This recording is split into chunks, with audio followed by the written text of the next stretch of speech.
Hello students, good morning. Welcome back to Watch and Learn by myself Mrs. Sudha Bhula. So in today's session we are going to start a new poem entitled with Chivi, जो कि आपकी text honeycomb में से लिया गया है. That is poem number 5. अब ये पोएम बेसिकली है क्या? The poem chivvy is a poem which is completely dedicated to the young children. यानी ये यंग बच्चों पे बताया गया है, जो उनके ग्रोन अप्स यानी उनसे जो बड़े होते हैं वो अक्सर उनको क्या कहते रहते हैं, इंस्ट्रक्शंस देते रहते हैं. ऐसे बैठो, ऐसे खड़े रहो, ऐसे खाओ, ऐसे पियो, ऐसे बातें करो वगैरह वगैरह. तो यहाँ पे कुछ लिस्ट दी गई है जिसकी वजह से बच्चों को कहा जाता है कि आपको इस तरह से चलना चाहिए, ऐसे बात करना चाहिए, ऐसे खाना चाहिए और वगैरह वगैरह. वैसे देखने जाए तो ये पोएम जो है वो बहुत सारी चीज़ों को डिक्लेयर करता है, इंडिकेट करता है कि जैसे बच्चे जो हैं कुछ हद तक अपनी चीज़ों को करने के लिए वो कैपेबल हैं, लेकिन फिर भी जो हमसे बड़े होते हैं वो हमें सारा टाइम बस ऑर्डर देते रहते हैं, ये करो, वो करो, ऐसे करो, वैसे करो. तो यहाँ पे ये जो पोएम है, ये पोएम लिखी गई है माइकल रोजन्स के द्वारा, चिवी. ठीक है, उसमें से ली गई कुछ लाइन्स है, ये कंप्लीट पोएम नहीं है, ये कुछ लाइन्स ली गई हैं माइकल रोजन्स के द्वारा. तो ये जो पोएम है, चलो उसको हम शुरू करने जा रहे हैं. Ask yourself as well as your partner, do you like to be always told what to do or not to do? Do grown-ups do this in your experience? अगर आप खुद से बात करेंगे या अपने पार्टनर से, जो भी आपके दोस्त हैं या आपके फैमिली में जो भी है, क्या आपको अच्छा लगेगा कि कोई आपको हर बात पे पिंच करता रहे, आपको क्या करना चाहिए, क्या नहीं करना चाहिए? क्या आपसे जो बड़े लोग हैं उन्होंने कभी ऐसा कुछ किया है आपके साथ? When Michael was 5 years old, his mother took him to a nearby school for admission. The teacher asked, "What does your mother call you at home, child?" Michael, "Don't," come the confident reply. जब Michael 5 साल के थे, जो कि इस poem के poet हैं, कवि हैं, वो 5 इयर्स के जब थे तो उनकी माँ उनको पास के एक स्कूल में एडमिशन के लिए लेके जाती हैं, जहाँ पे टीचर ने उनसे पूछा होगा कि तुम्हें तुम्हारी मम्मी घर पर क्या कहती हैं, कैसे पुकारती हैं, क्या बुलाती हैं. बच्चे ने फटाक से आंसर दे दिया, माइकल डोंट, माइकल ये मत करो. वो हम भी जानते हैं कि आप भी अभी घर पर रह रहे हैं, तो आपके पेरेंट्स भी, स्पेसिफिकली मम्मी जो है, आपको हर चीज़ में गाइड करती होंगी, इंस्ट्रक्शंस देती होंगी. कुछ भी आप करने चाहते होगे तो एक बार तो वो आपको टोकती होगी. तो यहाँ पे माइकल के साथ भी सेम चीज़ें हो रही थी. उसी से इंस्पायर होकर हम कह सकते हैं कि उन्होंने इस पोएम को लिखा था चिवी. चिवी से कुछ लाइन जो है यहाँ पे हम वो पढ़ने जा रहे हैं. अब चिवी का मतलब क्या है? चिवी का मतलब होता है continuously urge someone to do something, often in an annoying way, according to the dictionary. To chivvying is to nag. Nag means टोकना, नाक घुसाना या बार बार पिंच करना कि तुम्हें ये करना है, तुम्हें वो करना है. कई बार उनका जो बताने का तरीका होता है वो आप लोगों को अच्छा नहीं लगता, आपको गुस्सा आ जाती है, आप चिढ़ जाते हो, बर्दाश्त नहीं कर पाते हो. ये डिक्शनरी के हिसाब से यहाँ पे इसकी डेफिनेशन दी गई है. तो चलो पोएम की रीडिंग ले लेते हैं. Grown up says things like speak up, don't talk with your mouth full, don't stare, don't point, don't pick your nose, sit up, say please, less noise, shut the door behind you, don't drag your feet, haven't you got a hanky, take your hands out of your pockets, pull your socks up, stand up straight, say thank you, don't interrupt, no one thinks you are funny, take your elbows off the table, can't you make your own mind up about anything? अब यहाँ पे आप देखेंगे तो कितनी सारी list आपको देखने को मिल रही होगी. आपने पोएम को अगर ध्यान से देखा तो उसमें बता रहा है, सबसे पहले लाइन क्या बता रहा है? Grown up says things like. जो हमसे बड़े होते हैं, जो बड़े हो चुके हैं लोग हमारे फैमिली में या हमारे रिलेशंस में या नेबर्स में, वो अक्सर हमसे क्या कहते हैं? ज़्यादातर चीज़ें क्या कहेंगे? स्पीक अप यानी बोलो. Don't talk with your mouth full of food. अब यहाँ पे क्या कहा जा रहा है कि जब आपके मुंह में खाना है तब बोला मत करो. डोंट स्टेयर, घूरो मत. डोंट पॉइंट, फालतू यहाँ वहाँ उंगलियाँ करना बंद करो. Don't pick your nose. अब यहाँ पे डोंट पिक योर नोज का मतलब बताया जा रहा है जो चीज़ें तुम्हारे काम की नहीं है उसमें फालतू में घुसा मत करो. लोगों की आदत होती है दूसरों के मामले में घुसना. और यहाँ पे जो ग्रोन अप्स हैं ये बार बार यही बता रहे हैं कि बोलो भी. मुँह पहले तो हमको बोल रहे हैं कि तुम बोलो, फिर जब हम बोलने चाहते हैं तो बोलते हैं तुम्हारे मुंह में खाना है, तुम्हें बोलना नहीं है. घूरना बंद करो, बार बार बात बात पे उंगलियां करना बंद करो, बार बार हर बात पे तुम अपनी नाक घुसाना बंद करो, यानी फालतू में घुसना बंद करो. फिर सेकंड स्टैंजा में बता रहे हैं सिट अप, यानी फटाफट बैठ जाओ, कुछ बोलो, धीरे से बोलो. डोर जो तुम्हारे पीछे खुला है उसको बंद करो, अपने पैरों को, अपनी फीट को, तलवे को पैर के उसको खिसकाना यानी रगड़ना बंद करो। क्या तुम्हारे पास हैंकी यानी हैंकरचीफ नहीं है? अपना हाथ जो है जो तुमने पॉकेट में डाल के रखा है उसे बाहर निकालो। इन शॉर्ट यहाँ पे पोयम में साफ साफ दिखाया जा रहा है कि ग्रोन अप्स जो होते हैं वो अपने से छोटों को हर बात के लिए टिक टिक करते ही रहते हैं। अब यहाँ पे क्या कहा जा रहा है? ठीक से बैठो, बोलो भी धीरे बोलो, अपने पीछे का गेट बंद करो, अपने पैरों को घिसड़ना बंद करो।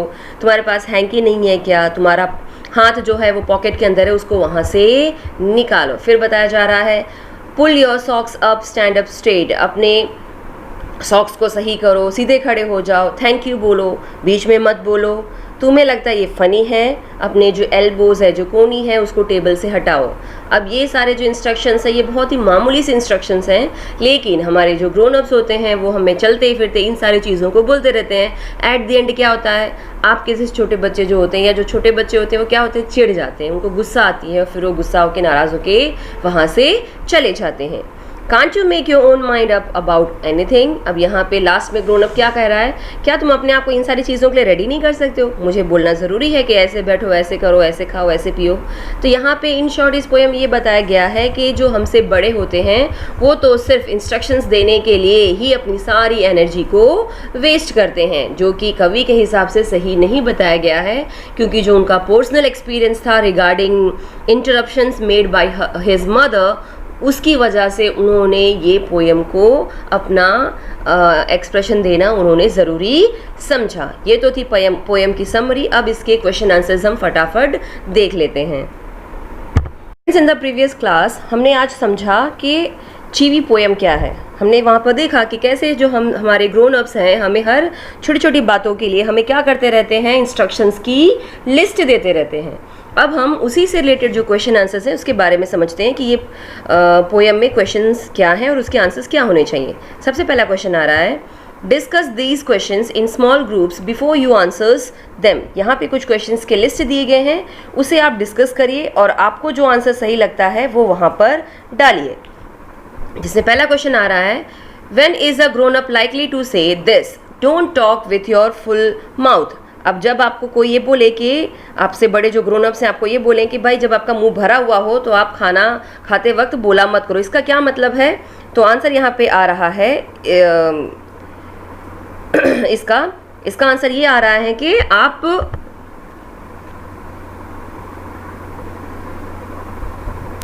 The grown-ups are likely to tell the children not to talk while their mouth is full। यहाँ पे बड़े क्या कहना चाहते हैं कि जब आपका मुंह भरा हुआ है तो आपको मतलब आपके मुंह में जब खाना भरा हुआ है तो आपको बात करने की ज़रूरत नहीं है। When are you likely to be told this? Say thank you। कब आपको ऐसे कहा गया है कि आपको थैंक यू बोलना चाहिए? The children are likely to be reminded to say thank you when they receive a gift or a favor from someone। आपको भी आपके पेरेंट्स ने, आपके घर के जो ग्रोन अप्स हैं उन्होंने सिखाया होगा कि हम थैंक यू कब बोलते हैं, जब हमें कोई गिफ्ट देता है या हमारी कोई मदद करता है, हमें कोई फेवर करता है तो हमें थैंक यू बोलना चाहिए। When do you think an adult would say this? No one thinks you are funny। आपको क्या लगता है कि जो भी घर में अडल्ट हैं, जो बड़े हैं, वो हमको ये कब बोलते हैं कि ये इतना भी फनी नहीं था, ये कोई मजाक वाली बात नहीं थी? Adults are likely to tell children, no one thinks you are funny when the children are too shy to speak or perform before others। कब कहा जाता है? क्योंकि जब बच्चों को लगता है कि ये इतना फनी नहीं था, या तो वो शर्माते हैं या फिर किसी से बात करते वक्त वो अपना ध्यान नहीं देते। अब बात करते हैं आगे के क्वेश्चंस के बारे में, दैट इज क्वेश्चन नंबर 2।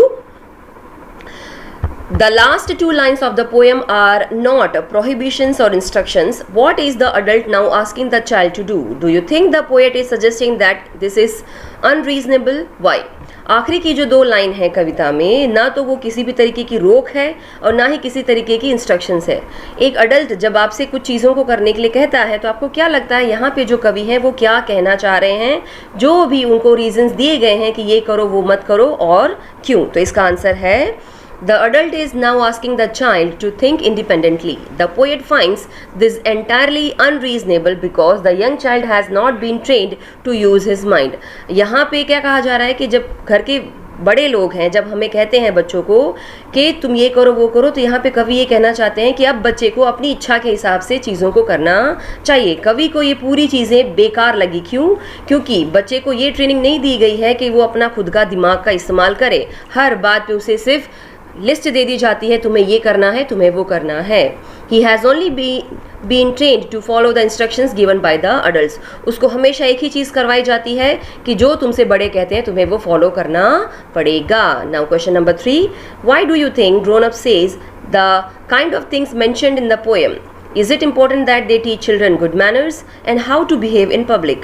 आपको क्या लगता है कि जो हमसे बुजुर्ग हैं, जो हमसे बड़े हैं, वो हमें किन किन चीज़ों के बारे में बता रहे हैं जो कि कविता के हिसाब से देखा जा रहा है वो हमें करना चाहिए? क्या वो सच में ज़रूरी है बच्चों को ये सब सिखाना, भले गुड मैनर्स की बात आए, या फिर पब्लिक में कैसे बिहेव करना चाहिए? तो आंसर देखते हैं। The adults constantly give instructions to their children for various reasons. They try to train them to behave in a decent, well-mannered and sophisticated way. This, however, robs away their childlike innocence. यहाँ पे जो हमसे बड़े हैं, जो आपसे बड़े हैं, वो बच्चों को कंटिन्यू इंस्ट्रक्शंस देते रहते हैं अलग अलग कारणों से। वो उनको ट्रेनिंग देते हैं कि तुम्हें एक अच्छे तरीके से बिहेव करना चाहिए, तुम्हारा मैनर अच्छा होना चाहिए, तुम एकदम सिस्टमैटिक तरीके से सबके सामने बिहेव करोगे, और कहीं ना कहीं इसकी वजह से वो बच्चों में रही हुई जो मासूमियत होती है उसे उनसे छीन ले रहे हैं। अब बात करते हैं question number 4। If you had to make some rules for grown-ups to follow, what would you say? Make at least 5 such rules. Arrange the lines as in the poem. अगर आपको मौका मिले कि आपको कुछ रूल्स बनाने हैं आपके ग्रोन अप्स के लिए जो उनको फॉलो करना चाहिए, तो आप कौन कौन से रूल्स बनाएंगे? उसके ऐसे कुछ 5 रूल्स आपको यहाँ पे लिखने हैं और वो भी पोएम के आधारित होना चाहिए। Don't dictate and impose your rules. Your ways and thinking is different from ours and so are the times. Don't talk over the phone while eating. Please spend some time with us. सबसे पहला यहाँ पे क्या कहा जा रहा है कि ना तो हमें बताओ ये करना है, ना हम पर अपने जो रूल्स हैं उसको थोपो, हमसे ज़बरदस्ती मत करो। हमारी थिंकिंग आपकी थिंकिंग से अलग है और हम आपसे अलग हैं बहुत सी जगहों पर। फ़ोन पर बात करते वक्त या खाना खाते वक्त आप फ़ोन का इस्तेमाल मत कीजिए, बात मत कीजिए, और प्लीज़ हमारे साथ कुछ समय को बिताया कीजिए। अब बात करते हैं very short answer types questions के, जिसमें क्वेश्चन नंबर 1 है, why do the grown ups tell the children not to talk with their mouth full? क्यों जो ग्रोन अप्स हैं वो बच्चों को कहते हैं कि जब तुम्हारे मुंह में खाना भरा होता है तो तुम्हें बात नहीं करना चाहिए? The grown-ups tells the children not to talk with their mouth full of food because it is bad manners to talk while eating. Grown-ups के हिसाब से बच्चों को तब बातें नहीं करना चाहिए जब उनके मुंह में खाना होता है, क्योंकि उनके हिसाब से ये बैड मैनर कंसीडर किया जाता है। Question number 2, What all instructions are given by the adults regarding noise? आवाज़ों को लेकर के जो भी इंस्ट्रक्शंस हैं, कानून कायदे जो अडल्ट देता है वो कौन कौन से हैं, इस पोएम के आधार पे लिखना है। तो देखते हैं। The adult tells the children not to make much noise neither while talking nor while eating और वॉकिंग। अडल्ट के हिसाब से बच्चे को कभी भी आवाज़ नहीं निकालनी चाहिए, भले वो बातें कर रहा है या खाना खा रहा है या चल रहा है। इन शॉर्ट किसी भी रीज़न से आपको बातें नहीं करना है और आवाज़ नहीं करना है। Let's see short answer types of questions. Number 1, What happens when the adults give too many instructions to their children? क्या होता है जब अडल्ट जो हैं बच्चों को बहुत सारे कानून कायदे इंस्ट्रक्शंस देते हैं? Solution: When the adults give too many instructions to their children, they kill children's spontaneity and willingness to use his/her mind to understand life. These instructions rob away their innocence, making them dependent on their elders. अब यहाँ पे क्या कहा जा रहा है? Adult जब बहुत सारे इंस्ट्रक्शंस देते हैं अपने बच्चों को, तो वो बच्चों के अंदर रही हुई जो उनकी कैपेबिलिटी है, जो क्षमताएं हैं, जो उनकी इच्छा है, उनके दिमाग से चीज़ों को समझने की, लाइफ को समझने की, वो रुक जाती है, ख़त्म हो जाती है। ये जो इंस्ट्रक्शंस होते हैं ये बच्चों की मासूमियत उनसे छीन लेते हैं और उनके अंदर रही हुई जो इंडिपेंडेंट है, जो उनकी आज़ादी है, वो टोटली किस पे डिपेंडेंट हो जाती है? उनसे जो बड़े हैं, उनके जो एल्डर्स हैं उनके ऊपर। इन शॉर्ट उनकी खुद की जो पर्सनालिटी है वो बाहर नहीं आती। अब कुछ एक्स्ट्रा क्वेश्चंस डिस्कस कर लेते हैं, जिसमें आप यहाँ पे कुछ पोएम दिया गया है, उसके आधार पे हमें क्वेश्चन आंसर्स को समझना है। Sit up, say please, less noise, shut the door behind you. Don't drag your feet. Haven't you got a hanky? Take your hands out of your pocket. Pull your socks up, stand straight. ये poem की line थी जो हमने आज पढ़ी थी. अब उसी पे कुछ क्वेश्चंस बनाए गए हैं जिसमें पहला आ रहा है Why is the child asked to stand straight? क्यों बच्चे को सीधा खड़े रहने के लिए कहा गया? The child is asked to stand straight because that shows that he is attentive. बच्चे को खड़ा रहने के लिए कहा गया, वो भी सीधे खड़ा रहने के लिए कहा गया क्योंकि वो बताता है कि बच्चे का ध्यान कैसा है, सीधा है, वो हमारे तरफ हमारी बातों को सुन रहा है. Question number 2, Why does walking by dragging feet suggest? जब आप चलते हैं पैरों को घिसड़ते हुए, उसका मतलब क्या निकला जा रहा है यहाँ पे? Dragging feet while walking suggest bad manners. आपने भी घर पे देखा होगा कि जब आप पैरों को घिसड़ घिसड़ के चलते हैं तो आपकी मम्मियाँ टोकती हैं कि पैर को उठा करके चला कीजिए क्योंकि ये एक अच्छा व्यवहार नहीं है, ये बैड मैनर माना जाता है. Make a sentence of your own using the word drag. Drag की मदद से आप अपना खुद एक सेंटेंस बनाइए. My brother forcibly dragged me to the fate.